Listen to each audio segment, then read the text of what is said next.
So let's get going. So the first thing we're going to do, nice and wide stance, and we're going to do some torso twists. So torso. So arms up, I'm losing my words. Arms up, side to side, getting those twists in. So really pulling. So using the elbow that's going round, use that as a driver to get you further round and really wake up that back. Try not to let the feet come off. We're keeping them nice on the ground. And I'm already hot and I'm already sweaty because I film all these videos all at once. So it's a big workout for me. So if I keel over, you'll know why. So keep going into those twists. We're going to do a few more each side. Really try and pull around and get that little bit further round. 3, 2, 1, we go into marches. So if you've done the videos before, you kind of know what happens with these marches. We are not going into a sprint today, you're pleased to know. We're just going to keep it at a marching pace. I think we've earned our rest from sprints for this one. So that doesn't mean I want you lazy though. So with these marches, I want those knees up high. I want those arms moving still.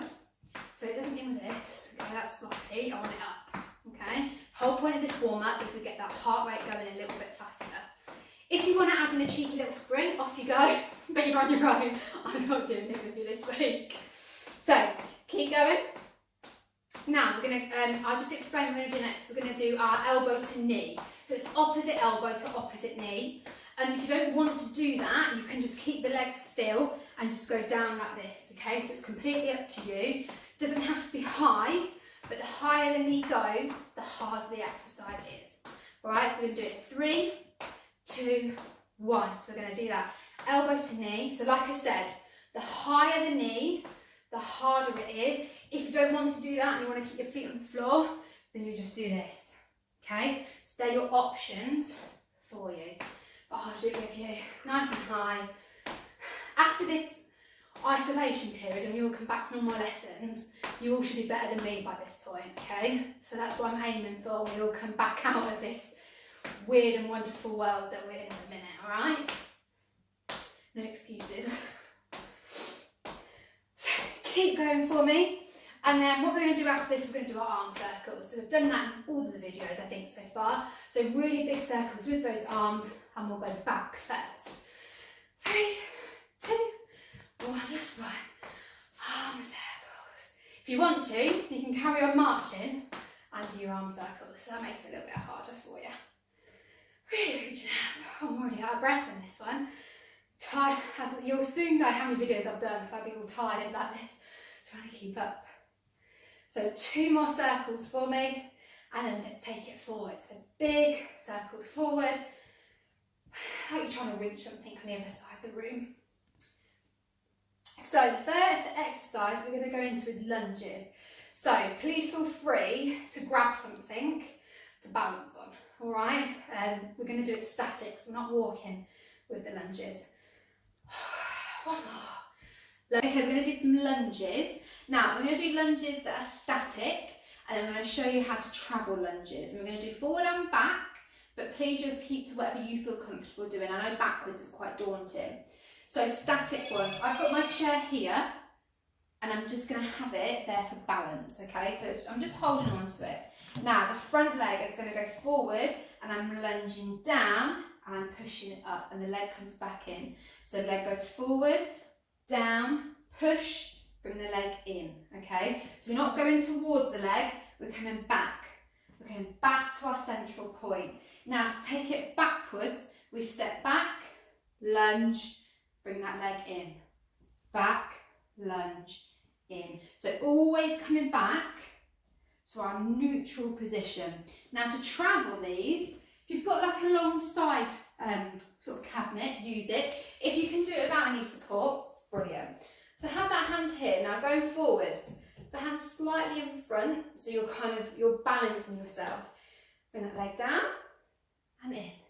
And we can just hold on to the side as we're lunging. Then to go back, we just reverse here. So as we're lunging, okay? So with this one, we go forward, we actually come towards the foot. Forward, come towards the foot. And then as we're going back, we go towards that back foot, and make sure you're alternating what legs that you use. Okay, one for the heart rate this one, so just be careful. We're going to do jumping jacks. So the idea for jumping jacks, we bring it out, we bring it in. So hands meet in the middle. I'm going to try and talk and do this at the same time. Okay, that's the kind of fast, hard version. Now, easy version. Okay, there is an easy version, I promise. One leg out, hands in. One leg in. So you're still doing your arms, we're still doing our legs, and that will slowly quicken, if you can. And then as you get in the practice there, you can turn it back into those jumps. Again, on the chair, you can still do this. Sitting on the edge of the chair, out, in, out, in. And actually, this one will work your abs quite well, because again, we're not slouching, we're holding that posture. Really key here. Now, I know jumping jacks are hard. To make it harder, we can do cross jacks. So, for your cross jacks, your arms are going to be coming in front and they cross, your legs will be also crossing. So you kind of look like this, crossing in front. Okay? Again, if you want to give it a go but have that slow version, cross it, cross it. Nice and easy, my breath's already going, so good luck. Just build it up, nice and slow, and you will get to be able to do it in a minute, I promise. And again, I'll show you on the chair, just so you've got that option here. You can still do your cross jacks here. Okay, another weight one for you. We're going to do our elbow squeeze. So it's quite similar to the chest fly move, but I'm going to add another movement in there. Again, I've got my weights. It's up to you if you don't want to have them, and go to whatever your limit is. Now, we bring the weights up, we go into that right angle position. We open, keeping those elbows there. We push up, we come back to the elbows and close. Open, push, elbows, close.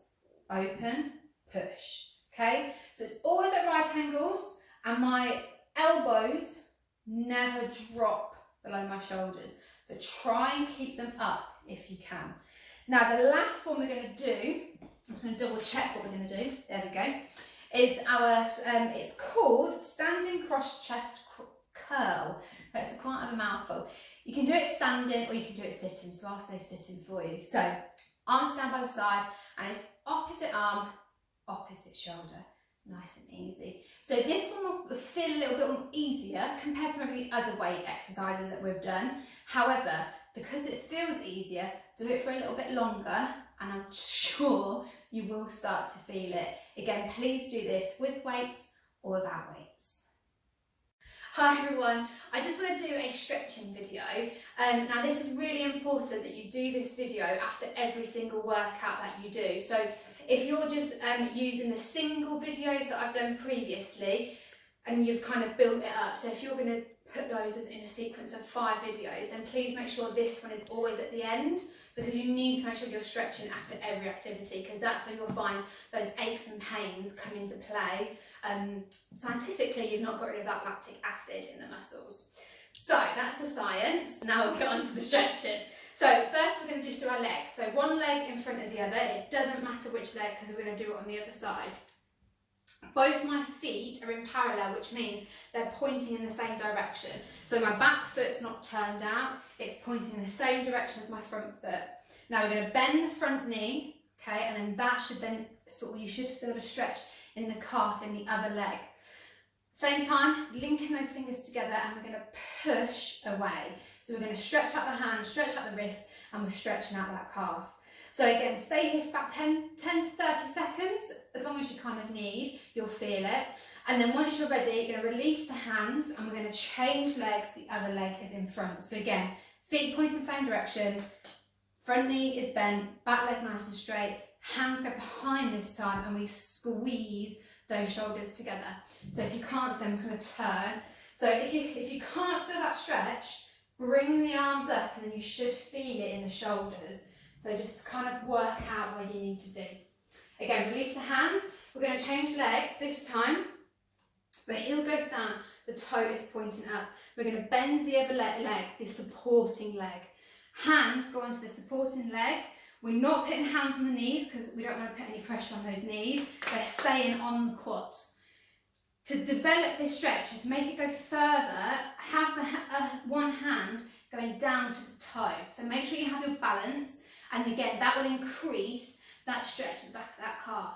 If you really want to show off, try and get behind the foot. If I can't, if you really, really want to show off, head onto knee. All right? So other leg, I'm going to do it this side for you. So heel goes down. We're going to bend the other leg so the hips go back, hands go onto the bent knee. So again, making sure we've got our balance. If you want to, take it down to the foot, and that will increase that stretch. Now, to get balance here, what you need, because our head's going forward, the more you push your hips back, you will stabilise your balance, because then you're going in sort of two directions with your weight. Perfect. Now we're going to do arms. So one arm's going to go across, and we're going to pull it into our body. So again, here, we're not holding at the elbow and we're not holding at the wrist. Don't put pressure on those joints. You're holding your forearm and you're pulling that back. And again, other arm, forearm, and pull that into the body. Okay? Not on the elbow, not on the wrist. No damage in joints. Last one, we're going to bring the arm up onto the shoulder, other hand on the elbow, and we're going to pull that back. And again, you'll feel that stretch going down here. Again, don't think, oh, my arm needs to go back up. You might only be able to put it here. It's not a problem. And I'm going to do it one more time. I'll show you from the back. So here, my hands on the back of the shoulder, hand on the elbow, and I'm pushing it back. So I'm trying to kind of crawl my hand down here and feel that. If you really want to show off, try and see if you can, there we go, link arms. It's a little test for you. Finally, last thing I want you to do is I'm going to stretch that back. So I want the arms all the way up. We're going to go over to the side, doesn't matter which side, but you should again feel that opening there. We're going to go to the front, so we're going to go into a flat back position, hence the flat back. So we're here, and then we're going to go up onto the other side, and again, really pull and stretch that out. So like I said, please do them every time that you've done some exercise, and it will really help repairing those muscles.